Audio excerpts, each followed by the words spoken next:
Saudari-saudaraku terkasih dalam Tuhan Yesus Kristus, selamat pagi dan berkah dalam. Kita bertemu kembali dalam renungan harian Senin 29 September 2025.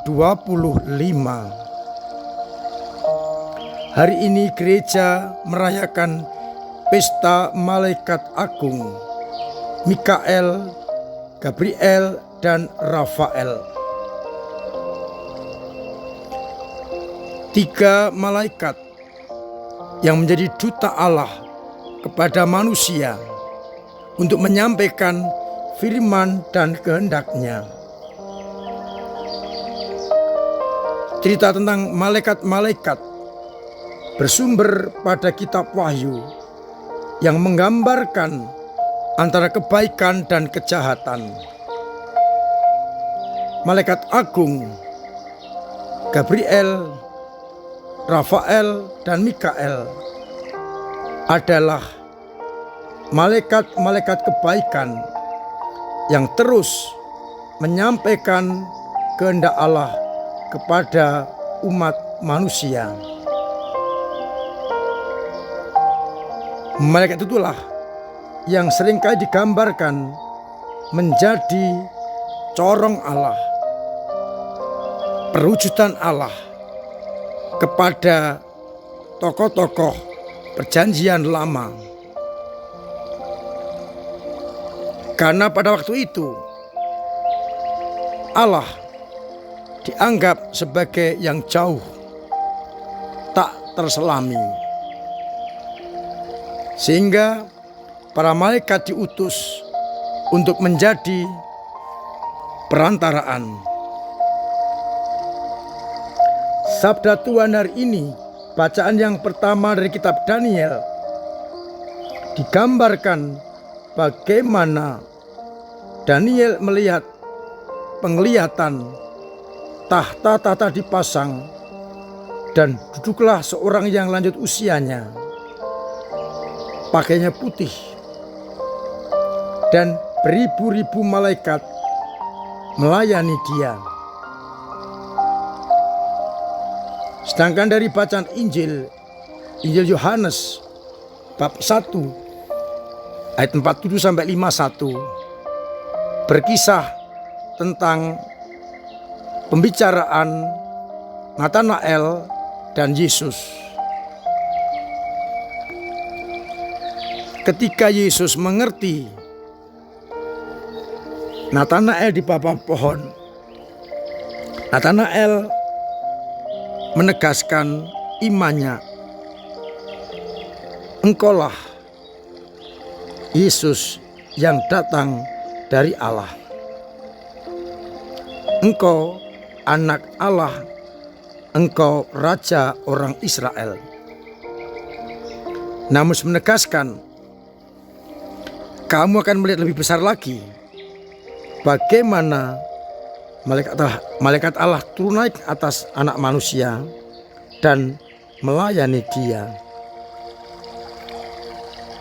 Dengan demikian, orang yang percaya akan lebih dapat melihat kehendak Allah lewat malaikat-malaikat itu. Saudara-saudaraku terkasih dalam Kristus, Allah dalam perjanjian lama digambarkan begitu agung, begitu besar, tak terselami.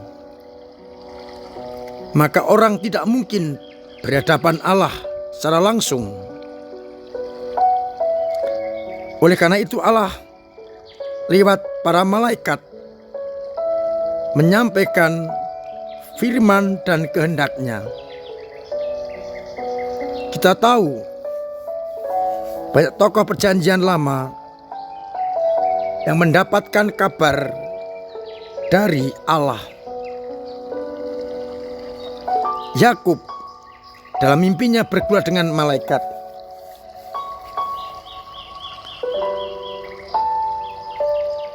Abraham dan Sare atau Sarah mendapat kunjungan malaikat-malaikat untuk mengabarkan bahwa istri Abraham akan mengandung dan mempunyai seorang anak. Banyak cara dipakai Allah untuk menyampaikan sabda dan kehendak-Nya, sehingga tokoh-tokoh tahu inilah Allah yang berbicara lewat para malaikat. Secara khusus 3 malaikat agung, Gabriel, Rafael, dan Mikael. Maka tidak heran juga ketika orang yang diberi kabar lewat malaikat kadang tidak percaya. Zakaria, ayah Yohanes Pembaptis, juga tidak percaya ketika diberi kabar tahun depan istrinya akan menimang seorang anak. Lewat cara-cara itulah Allah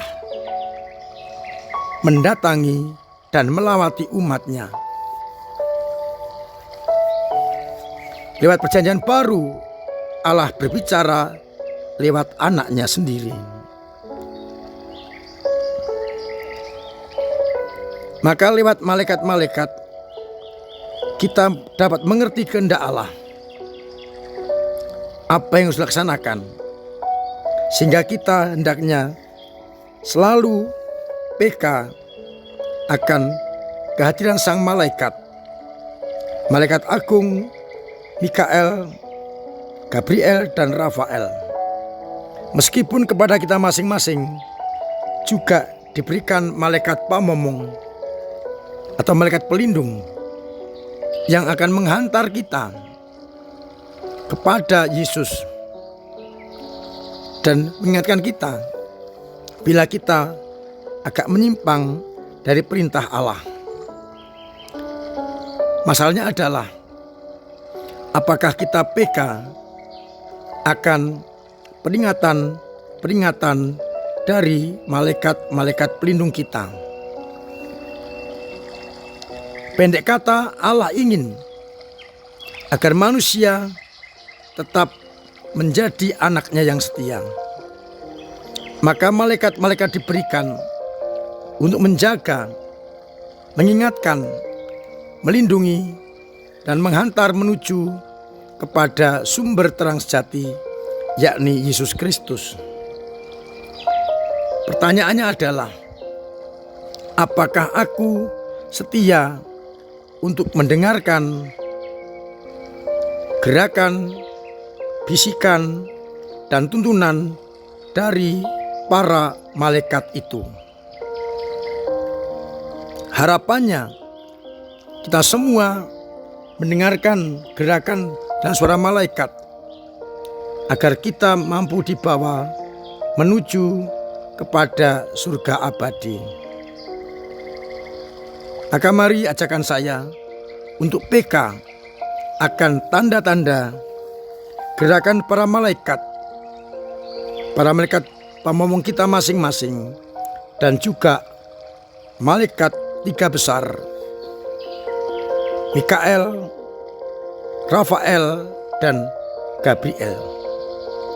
Lewat merekalah Allah berbicara kepada manusia.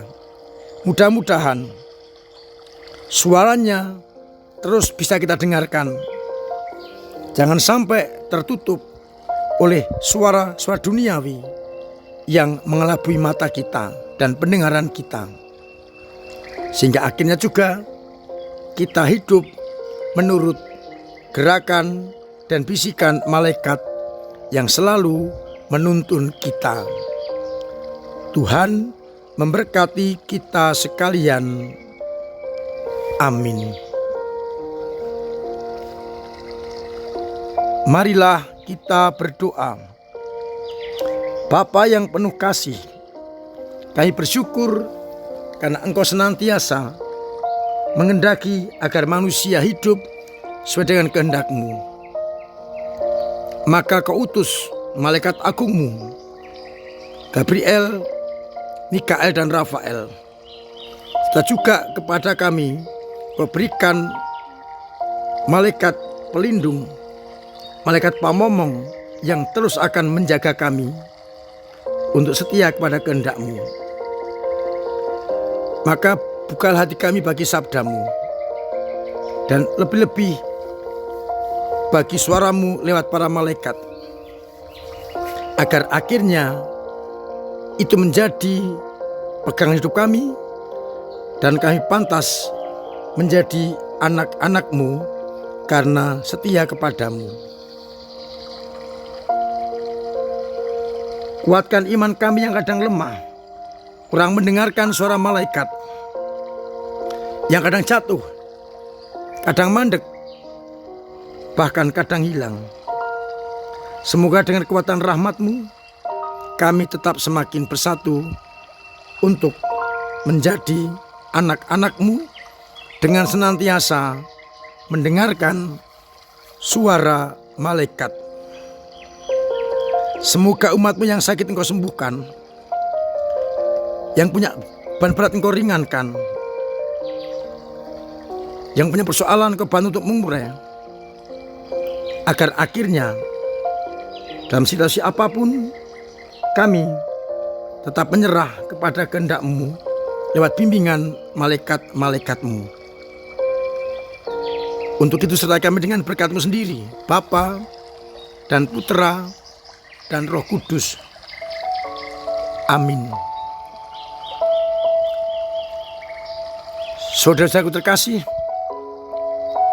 tetap saya ajak untuk memiliki protokol kesehatan dan pola hidup yang sehat, agar kita terbebas dari segala mara bahaya, berbagai penyakit, dan memiliki kesehatan yang prima.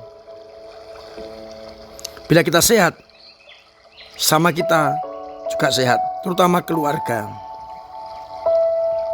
Terima kasih untuk peran setiap panjenengan dalam ambil bagian dalam gereja, lewat doa-doa, lewat pemberian diri, pemberian waktu, pemberian tenaga, dan pemberian dana yang sungguh berguna untuk kemajuan gereja kita. Saya ingatkan besok sore, Selasa sore, tanggal 30, kita akan membuka bulan Rosario dengan perayaan Ekaristi pukul 18. Mari bersama-sama kita hormati Bunda Maria dengan doa-doa kita lewat Rosario, agar akhirnya Bunda Maria mendampingi kita, anak-anaknya. Tanggal 4 dan 5 itu adalah hari misi bagi kongregasi MSF. Kesempatan untuk berdoa bagi para misionaris dan juga mengumpulkan dana. Maka besok Sabtu dan Minggu akan dibagikan amplop misi.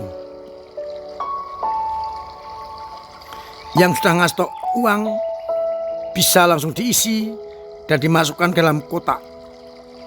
Yang belum bisa dibawa pulang dan dibagikan anggota keluarga atau apapun juga, diisi uang dan sewaktu-waktu bisa dimasukkan ke dalam kotak persembahan. Ditunggu paling lambat akhir bulan Oktober. Untuk apa? Uang itu akan digunakan membantu para imam-imam MSF yang bekerja di tempat-tempat yang jauh, yang kesulitan, seperti di Nias, yang baru akan mulai pembangunan pastoran. Mudah-mudahan dengan uang misi kita, Romo-romo MSF di Nias bisa lebih tenang. Untuk itu, besok Sabtu dan Minggu silakan membawa dana untuk dimasukkan ke dalam amplop, atau juga bisa dibawa pulang, diisi, baru dimasukkan ke kotak-kotak persembahan. Akhirnya saya mengucap selamat pagi, selamat merenungkan, salam sehat, Tuhan memberkati.